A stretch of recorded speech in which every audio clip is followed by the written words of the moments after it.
Assalamualaikum, saya Nak Aslina Nadira dari Grup 5 dan kami akan membincangkan tentang masalah penglihatan. Definisi bagi masalah penglihatan ialah masalah penglihatan merujuk kepada keadaan masalah yang melibatkan fungsi sebagai daya penglihatan. Secara umumnya, masalah penglihatan boleh dikategorikan kepada dua kategori yang utama, iaitu buta dan rabun atau penglihatan terhad. Mereka yang dikategorikan sebagai buta biasanya tidak mempunyai penglihatan langsung.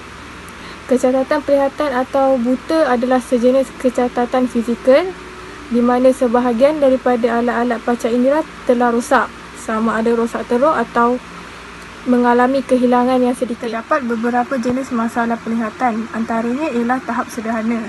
Masalah pada tahap sederhana masih membolehkan kanak-kanak melihat cahaya dan menjalankan aktiviti melibatkan dera penglihatan dengan menggunakan alat bantu khas seperti kanta. Manakala masalah pada tahap teruk menyebabkan kanak-kanak mungkin memerlukan lebih banyak masa dan tenaga dalam menjalankan aktiviti malam yang mengalami kesukaran melakukan aktiviti berkaitan dengan penglihatan walaupun dengan bantuan khas. Masalah pada tahap sangat teruk pula mengakibatkan kesukaran melakukan aktiviti visual seperti membaca, serta perlu bergantung kepada deria-deria lain. Saya Putri Farah Nurdiana. Saya ingin menerangkan ciri-ciri masalah penglihatan. Okey, ciri-ciri masalah penglihatan ni terbahagi kepada 3, iaitu rupa, aduan dan tingkah laku. Ciri yang pertama adalah rupa. Rupa boleh dinampak pada berbola mata yang selalu berputar. Manakala kanak-kanak itu tidak bertindak balas dengan cahaya dan mata yang selalu bergerak-gerak. Aduan pula, kanak-kanak itu selalu mengadu sakit kepala, penglihatannya tidak jelas atau kabur dan nampak dua imej pada suatu objek. Akhir sekali, tingkah laku. Kanak-kanak ini sering memusing kepalanya pada bahagian sebelah sahaja, misalnya untuk melihat papan tulis dan objek. Selain itu, kanak-kanak ini sering mengecilkan mata dan kerap menggosok matanya. Kanak-kanak masalah penglihatan ni menonton televisyen atau membaca buku dengan jarak yang terlalu dekat kerana sukar untuk melihat objek atau tulisan yang jauh. Tujuannya akan membincangkan tentang punca-punca masalah penglihatan. Okey, punca yang pertama adalah semasa mengandung. Terjadinya masalah penglihatan ini ketika mengandung berkemungkinan disebabkan oleh keturunan dan baka. Hal ini disebabkan jika keturunan kita mempunyai masalah ini, ia akan memberi kesan kepada kandungan kita, pada ibu yang mengandung. Tapi pada tahap ini juga ia boleh juga berlakunya kecederaan pada ibu yang mengandung pada kandungan itu. Okey, punca yang kedua adalah punca ketika melahirkan. Okey, hal ini kerana mungkin ketika melahirkan bayi terjadi sedikit komplikasi.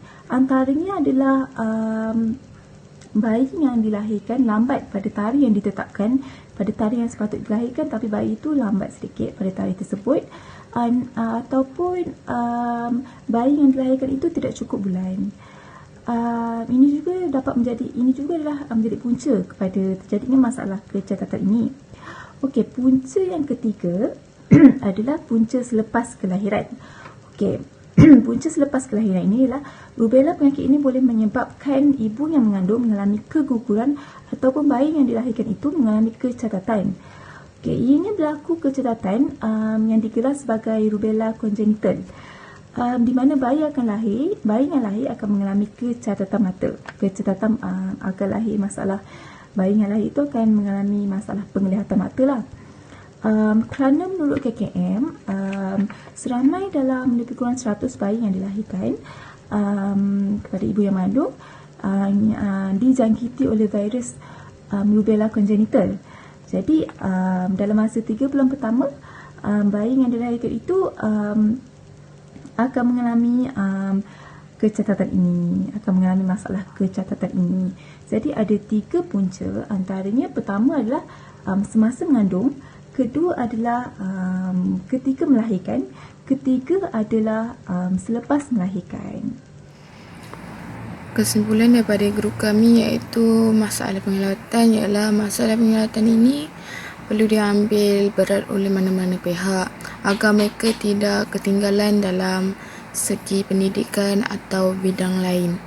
Selain itu, masalah penglihatan ini kita dapat dekatkan diri kita dengan mereka, sebab masalah penglihatan ni kadang-kadang orang fikir akan menyejaskan pemikiran mereka atau pemikiran orang lain, tapi sebaliknya dia dapat membukakan fikiran kita dengan lebih baik jika kita memberikan kemudahan yang sepatutnya kepada mereka atau memberi bantuan kepada mereka untuk masa yang akan datang, ataupun kita memberi sokongan yang baik kepada mereka. Justru kita tak perlulah memandang hina kepada mereka disebabkan hanya mereka daripada golongan yang kurang upaya. Contohnya macam masalah penglihatan ke atau masalah pendengaran ke, kita jangan pandang rendah pada mereka, sebab kita sebagai manusia yang lebih kemampuan dan diberikan dengan kekurniaan yang sepatutnya, kita perlu bantu mereka untuk melakukan perubatan-perubatan yang sepatutnya pada mereka, agar mereka tidak rasa diperkecilkan atau rasa rendah diri. Itu saya daripada saya. Terima kasih.